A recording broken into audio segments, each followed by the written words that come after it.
Assalamualaikum warahmatullahi wabarakatuh. Halo everyone, kami dari kelompok 5. Kami dari kelompok 5 akan mengunjungi bank sampah Pinangki, yang ada di desa Mekargali, Tarogong Kidul, Kabupaten Garut. Di tempat sampah ini yaitu pengolahan limbahnya, limbah organik dan juga limbah anorganik. Nah, jadi ayo ikuti keseruan kami semuanya. Bye bye.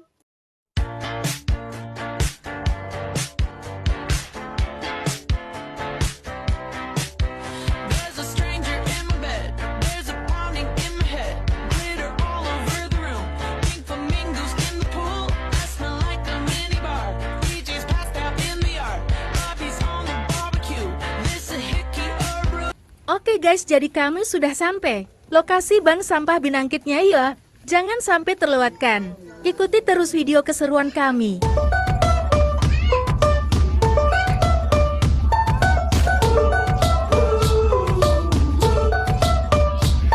I had a dream so big and loud. I jumped so high, I touched the clouds. Whoa, oh, oh, oh, oh, oh.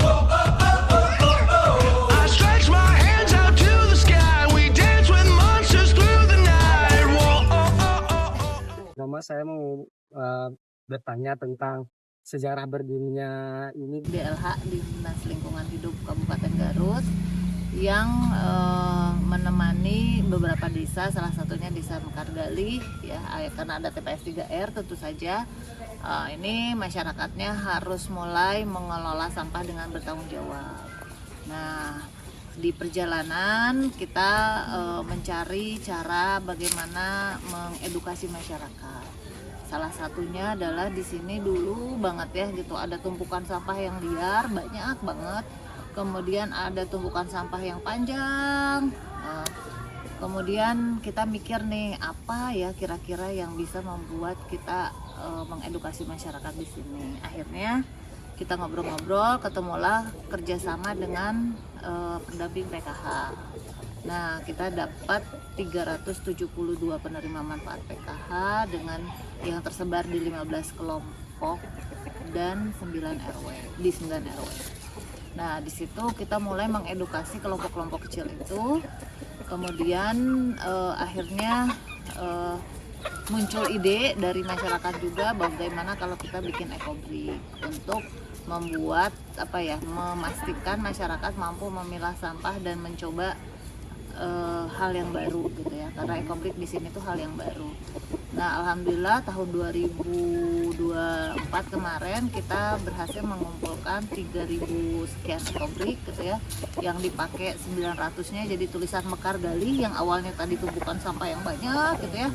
Kemudian kita ada program ekobrik, sampai waktu itu ada celetukan dari beberapa orang bahwa ternyata setelah ada program ekobrik di Mekargali ini, sampah plastik itu nggak banyak bertebaran gitu ya. Nah, itu sih mungkin. Nah, tapi kan kita mikir lagi nih, kalau cuma ekobrik rame gitu ya, kayaknya harus ada levelnya naik gitu ya. Akhirnya dibuatlah bank sampah.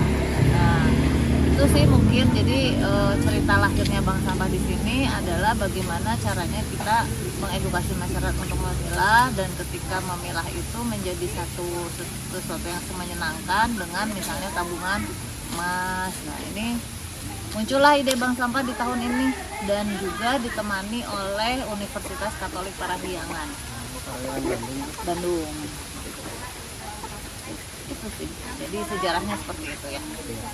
Nah, Ibu mau tanya, selain plastik bahan utama apa saja sih yang diterima di sini? Ada kardus, plastik, botol gelas plastik, kemudian ada kaleng ya, kemudian ada minyak jelantah, kemudian ada apa lagi ya, ya gitulah, buku dan lain sebagainya. Kalau untuk pemasoknya itu Ibu doing sama TPS tempat atau sama industri plastik atau Pemasok, off taker ya. Kalau pemasok kan dipasok ya. Kalau ini off takernya ya. Nah, off takernya itu kita mencari ya, masih mencari harga tertinggi sebetulnya, belum pas gitu ya. tetapi kita cari yang paling dekat sih untuk menghilangkan jejak karbon. Jadi biar jejak karbonnya rendah, maka kita nyarinya yang paling sedikit jejak karbonnya dan paling dekat dengan kita gitu. Tapi juga cari yang harganya paling mahal, paling tinggi, supaya kita juga bisa menyenangkan hati ibu-ibu. Kan ibu-ibu kan nabung ya, nabung sampah supaya jadi uang. Nah, alhamdulillah di tahun 2024 kemarin kita sudah mencairkan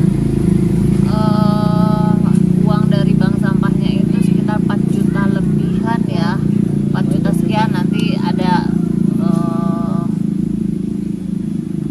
tepatnya sih saya harus buka ininya ya gitu filenya, tapi yang pasti sih 4 juta sekian gitu. Itu sudah dicairkan di tanggal 19 Oktober kalau nggak salah gitu ya, saat peresmian bank sampah Itu ini. pendapatan dari 1 tahun atau 1 bulan Bu? 1 tahun. Jadi dari awal tahun sampai Oktober gitu ya. Jadi pendapatan. Jadi, paling saya teh mau tahu Bu, cara proses pembuatannya itu dari plastik sampai jadi produk itu kayak gimana? Apakah ada teknologi atau metode khusus itu Bu buat pembuatannya gitu? Tunggu dulu, pembuatan apa dulu? Karena di sini kan kita pakai ekobriknya itu sebagai bank sampah ya. Jadi ekobrik dari Mekargali itu sudah jadi tulisan DLH Kabupaten Bandung, Kabupaten Garut di DLH. Kemudian udah jadi tulisan Kampungku di Wanajaya, sudah jadi tulisan Mekargali di sini gitu ya, dan sudah jadi bank sampah. Nah, sebetulnya ekobrik itu kan nggak susah dan nggak mudah ya. Gitu ya, susah-susah gampang karena satu dia harus plastik bersih dan kering. Nah kemudian botolnya juga harus bersih dan kering, kemudian dimasukkan. Nah ini sebetulnya yang jadi challenge itu adalah ibu-ibunya kan harus leken ya, harus tekun masukin itunya. Tetapi karena kita membeli dengan harga 2.500 satunya, ibu-ibu jadi semangat kan untuk membuatnya. Nah, tapi kalau buatnya bangunan ekobrik ini sesungguhnya bukan riset ya, karena kalau riset mah kudu lama gitu ya. Ini mah learning by doing aja. Oh gimana nih caranya supaya nggak banyak pakai lem, karena ternyata waktu itu kita coba bikin ekobrik bangku tapi pakai lem itu nggak kuat. Akhirnya kita coba pakai baja ringan dijepit, jadi dia nggak pakai lem sama sekali. Jadi kalaupun nanti mau ganti gitu tinggal murnya dibuka, kemudian nanti lepas, nanti dia kayak disusun gitu ya gitu. Itu aja sih mungkin ya. Jadi kita pakai uji coba bagaimana bikin bank sampah ini lebih useful atau ekobrik ini lebih useful. Tapi Bu kalau dibuat produk kayak gitu, contohnya kan dari kertas kayak gitu suka ada sisa gak Bu, atau semuanya dipakai buat produk? Nah kalau di sini di bank sampah ini karena teman-teman ibu-ibu ini ya, ibu-ibu ini tuh bikin kerajinan dari bungkus-bungkus kopi, bungkus-bungkus apa macam-macam gitu ya. Dia bikin kotak tisu kan. Nah yang lembaran besarnya itu dipakai kotak-kotak tisu. Ya ada yang tikar, ada kotak tisu dan lain sebagainya gitu ya, dompet. Nah yang lainnya sebetulnya yang kecil-kecilnya dimasukin ke dalam ekobrik. Jadi semuanya digunakan?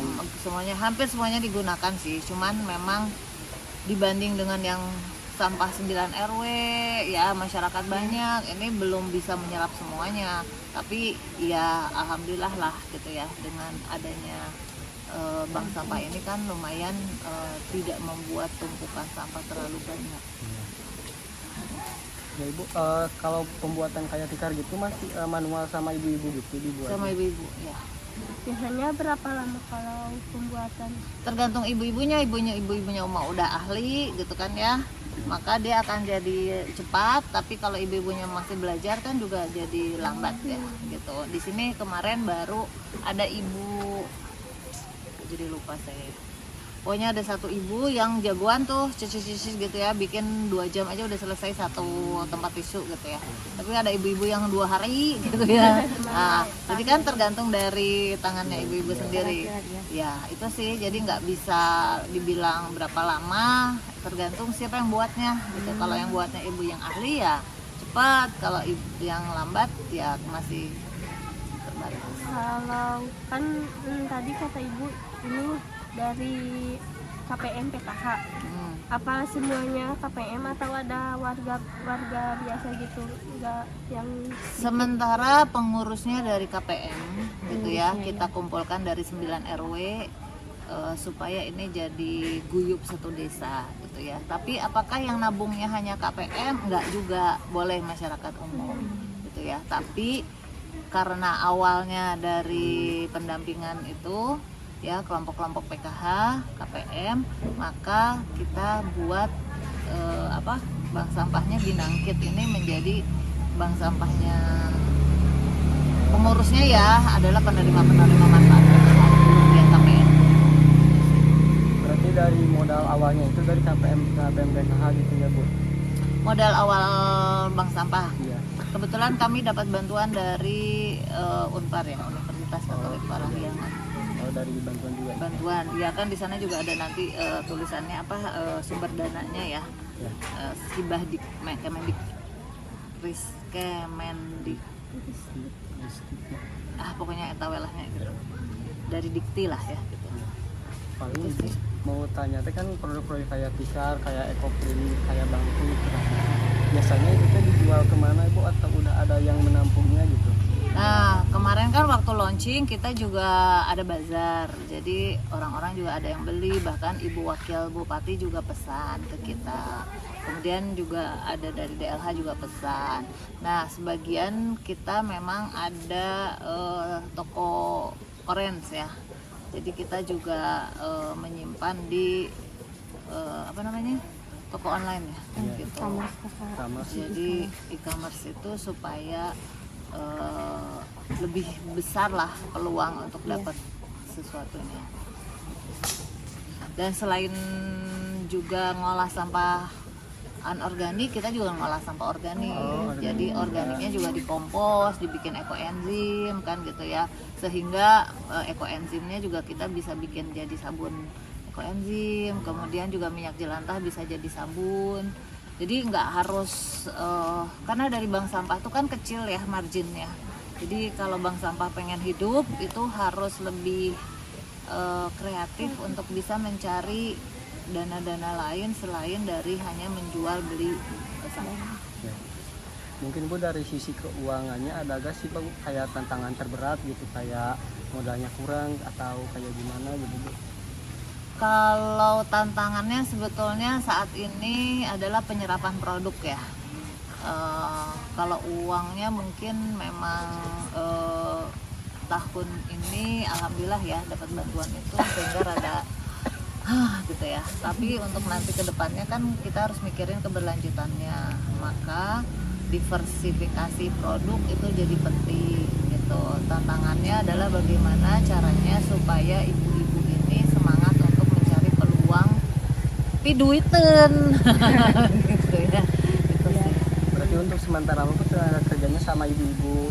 Ya, mereka belum jadi tenaga kerja yang dibayar, tapi mereka masih volunteer gitu ya. Artinya dari mereka untuk mereka kan gitu ya. Dan ini memang kita buat organik ya. Artinya KSM yang memang benar-benar berawal dari dari kepedulian yang sama, pengen menyelesaikan masalah sampah gitu ya. Kemudian juga pengen berbuat sesuatu selain jadi ibu rumah tangga dan mengharap bantuan kan gitu. Kalau Ibu mau tanya, kalau kan ini tuh pembuatan kayak bak sampah gitu, untuk perizinannya itu ada hambatan nggak atau ada dukungan gitu dari pemerintah? Sebetulnya ini bukan bak sampah ya, ini bank sampah. bank sampah. Ya. Jadi kalau bak sampah itu kan harus kotor, bukan harus kotor. Mengumpulkan sampah tercampur. Kami tidak mengumpulkan sampah tercampur, tapi kami mengumpulkan sampah terpilah. Nah, kebetulan memang ini kalau dukungan pemerintah belum ada secara dana, tetapi kalau secara perizinan kayak gitu ya, koordinasi itu ada gitu ya.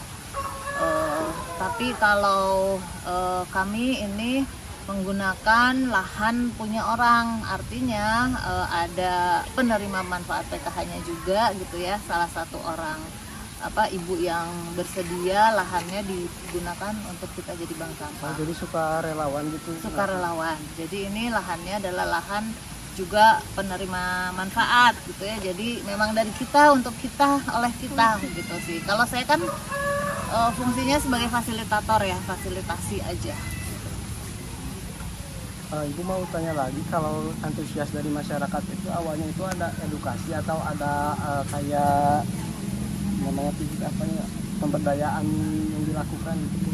Kan tadi ya, kita mulainya dari 15 kelompok PKH keliling ya, selama 4 bulan berturut-turut keliling ke 15 kelompok itu untuk mengedukasi masyarakat dan mendapatkan ide-ide terbaik dari masyarakat gitu ya. Kita kebetulan pakai sistem design thinking gitu ya, dan dapatlah ide dari masyarakat. Kemudian setelah dapat ide dari masyarakat terkait dengan yang paling mudah menurut masyarakat adalah membuat ecobrick, karena di masyarakat ternyata banyak sampah residu dan masih banyak yang membakar sampah, sehingga itu yang jadi pilihan masyarakat.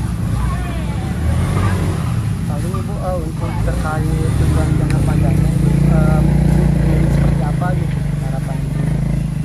Kalau saya sih sebetulnya cuman satu ya harapannya ya, sampah terkelola dengan baik dan benar dan bertanggung jawab sesuai dengan apa yang alam inginkan. Jadi masyarakatnya mulai milah sampah organiknya diselesaikan sedekat mungkin dari sumber, sampah anorganik piduiten dikasih ke bank sampah atau sedekah sampah. Nah, sampah residulah yang sebetulnya yang diurus oleh pemerintah. Nah, itu aja sih sebetulnya ya. Jadi terbentuk sistem-sistem pengelolaan sampah tingkat RW atau desa.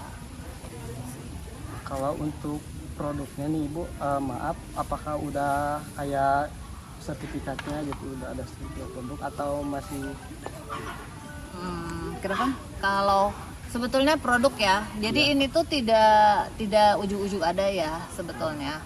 Kalau sertifikatnya belum ada sebetulnya ya, sertifikat produknya. Kalau dulu di Bandung saya pernah menemani namanya Watesa. Nah, dia punya produk Watesop ya. Watesop itu adalah sabun dari ekoenzim dan dia sampai ke tingkat perizinan dari Kemenkes, dari Dinkes provinsi. Nah, kalau ini karena dia baru mulai gitu ya, nah ini belum dapat sertifikasi atau apapun ya. Tapi karena produk kita ini belum dijual bebas ya nggak perlu sih. Tapi kami pernah uji coba kompos dan maggot di lab gitu, kandungannya apa, tapi belum sampai karena skalanya belum sampai besar ya. Kalau skalanya sampai besar maka dia perlu. Kalau ini kan masih skalanya kecil, apalagi kalau ecobrick itu kan sebetulnya sangat mudah ya. Ecobrick itu kan tinggal ditimbang, kalau dia lebih dari 250 dia lolos dengan catatan udah kekerasannya juga udah lumayan. Jadi kalau ecobrick kayaknya nggak perlu ada sertifikasi dan lain sebagainya. Ibu paling makasih Ibu udah meluangkan waktunya untuk diwawancarai sama kami Ibu. Sama-sama. Selanjutnya kami mau untuk dokumentasi. Silakan.